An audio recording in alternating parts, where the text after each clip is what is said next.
My name is Jörn Kroll, and I would like to tell you briefly about my proposal for the next Science and Nonduality Conference.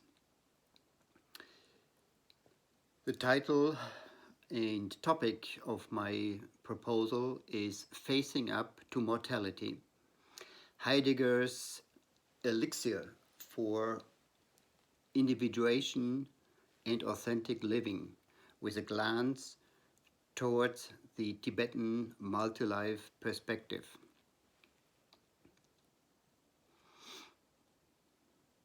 In his very influential book, Being and Time, Sein und Zeit, first published in 1927, Martin Heidegger outlines several general features of being human. In his existential and phenomenological analysis, he is singling out one particular feature, namely our tendency to follow the herd, to follow trends and fashions. The cost of doing that is that we don't live authentically, that we don't be ourselves when we do that. Our society indeed is not supporting being authentical, being our very own self. So Heidegger, in his book Being and Time, has a very radical solution for that problem.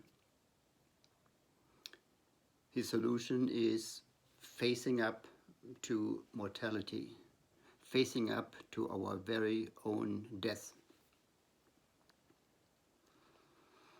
This facing up to our very own death is not, according to Heidegger, done to be in a morbid fashion.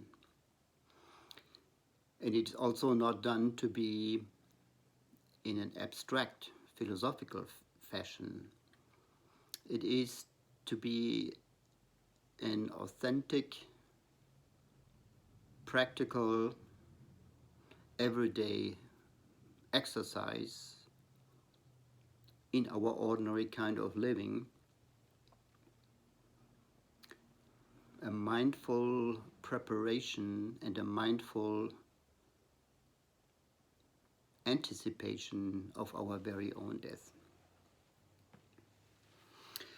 Heidegger says, death is our very own most possibility.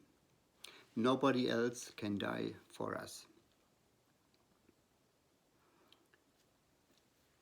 Our life is embedded between our birth and our death and dying. In the time in between birth and death, we are charged with the task of making something of those possibilities which our birth has granted us.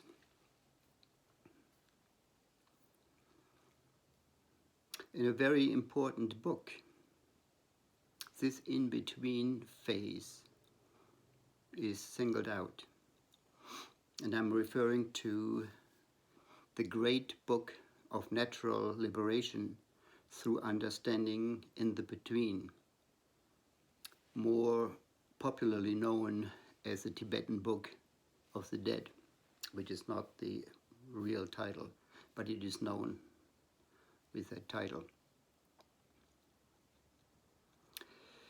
This guidebook gives instructions on how to prepare and conduct our voyage between death and birth.